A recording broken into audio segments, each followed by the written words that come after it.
Have you ever felt you need to take a break but feeling guilty about it? When things get complicated and you feel overwhelmed, it's a good idea to take a break and choose the path of least resistance. We all have insecurities and fear. So the question is, how do you get over them?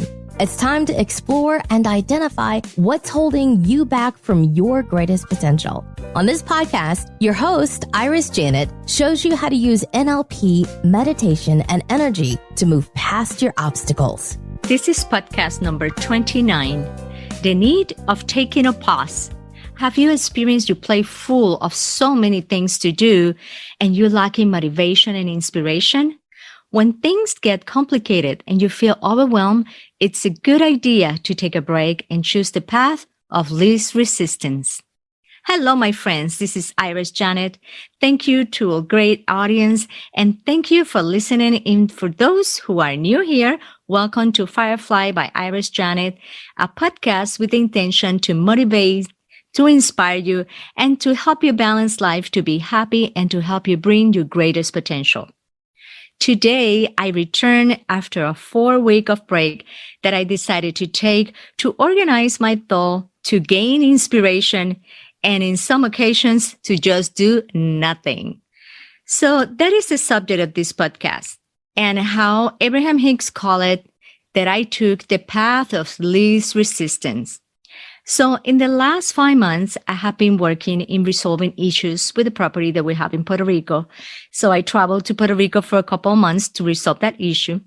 I was also writing my first book, working in relocating our home since May to Washington. And I also have planned a trip with my friends to go to Europe. And the tickets and everything was already bought and everything was set to leave on October 15. Also, in September, I began a challenge of 45 days for personal development. And on top of all that, I also continued administrating the marketing agency I have and also changing the company structure and recording the podcast every week. In all that, everyday things that you add into your regular life or your everyday life. So making a pause, this subject, the reason why I want to bring this subject is because I want you to understand that sometimes we all feel that way. Sometimes we all put so much in our plate that we sometimes need to take a break. In all this, I was going also through a process where I was helping out my adult children in some life journey that they have, in some conflicts that they have in their personal life. And as a mother, we always want to help our children. We always want to be able to be there for them. But I want to take a pause and say this about those duties as mother that we have. The only thing that we can do is support them emotionally and financially if it's possible, because after all, it's their own journey in this life. However, when we see that their journey looks complicated under the view that you have, it is difficult to not let your emotions take over and get worried, sad, and want to control the situation. This is why parenting is so difficult, because we want and see the things in our way and we are wrapped in that enormous love that we have for them. But as humans, we must understand that everyone has the same free will, including our own children. So having said that, as you can see, I was super busy, and that is adding that I want to work out every day, well, at least 4 days in a week. I want to be able to make good choices about my nutrition. I wanted to read and so on. All those things that I also want to do for me, for my personal choices. So you probably hear that phrase, it says okay to not be okay.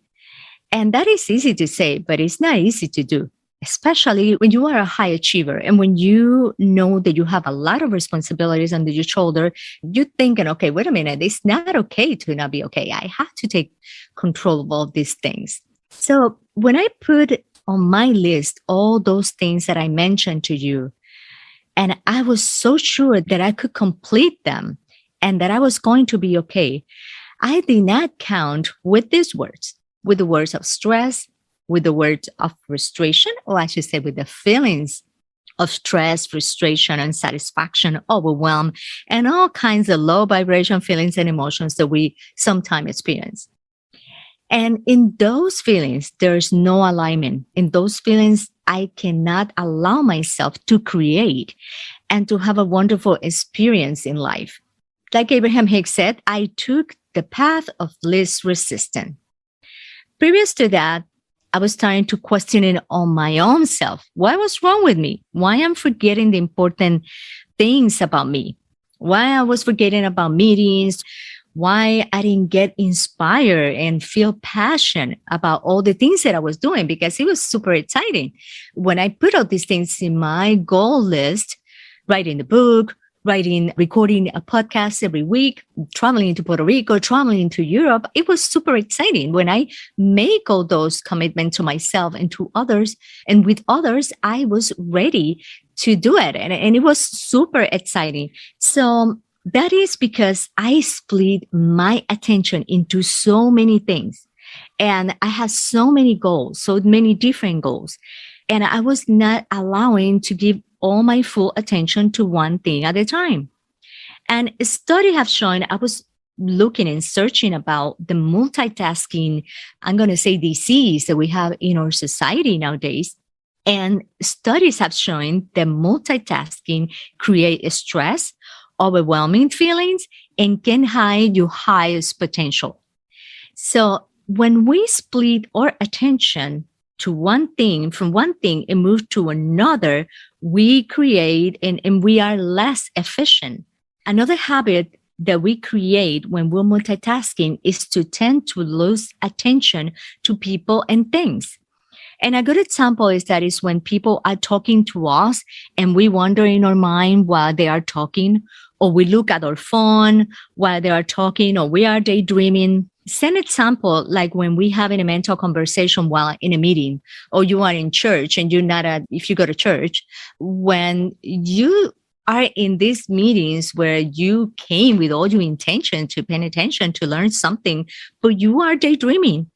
It's because we already so used to, our mind is so used to move from one place to another place. So when your mind is used to be multitasking, our mind wants to be multitasking eventually. And the mind will do it automatically. Automatically will turn out of the rest of the world and not able to engage in a deep processing of learning or connecting. So what actions I took? Well, first thing, I called my podcast team and I said, I need to take a break. And my team is wonderful. I love my team. They said, we are ready when you're ready. The other thing I did is I called my accountant and I said, you know what, just do the administrative part of the reconstruction of the company, of the marketing agency, and the rest, new customers, new clients, new marketing strategies. We're going to work on that next year. This one was difficult. I call my friends and I tell them I cancel my trip to Europe. And I told you, one of them called me, not a good word. One of them called me party pooper, but I understood. They want me to be there with them. And we all were excited and we planned this trip and oh my gosh, they did such a great work planning this trip. So, but they went. They continued the trip. I was the only one that stayed behind, but it was difficult. It was difficult to call them and say, I am not going to the trip. I also let the selling of the property in Puerto Rico in God's hands. I said, you know what, universe, you will find me the buyer and it will be so easy that it's going to be so ridiculous. And it was that easy.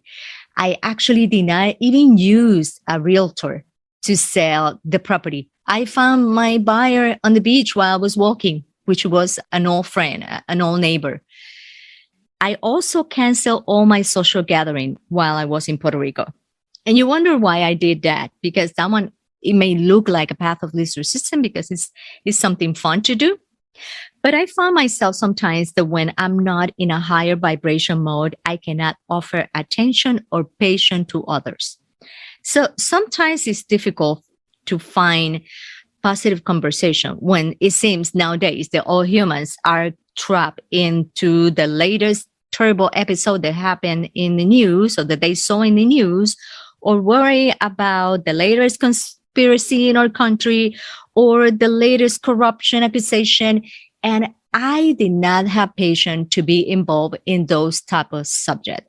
And I did not have patience to participate in the 17-second exercise. And I'm going to tell you what is the 17 second. This is a technique that Abraham Hicks teach, where she said when that you find yourself into either a negative thought or not a good motivation conversation, where you find another person that bring you, for example, someone who always like to complain, and you find them in your way in the supermarket and they start complaining, you start counting in 17 seconds backward. It starts 17, 16, 15, 14, 13. And of course, do it in your mind. Don't do it out loud or they're going to notice how rude you've been. But do it in your mind so you can stay away and you can only hear the beginning. So can you believe and the end? And that's what happened. You don't hear any of the complaining part. And then you have a chance to say, well, it was nice to see you, say goodbye, or maybe change the conversation.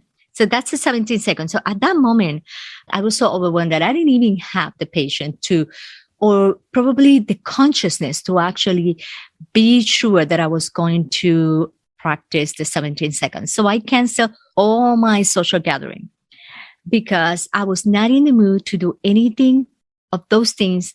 And I was not going to be probably in allowing to get all the things that I wanted for my life at that moment.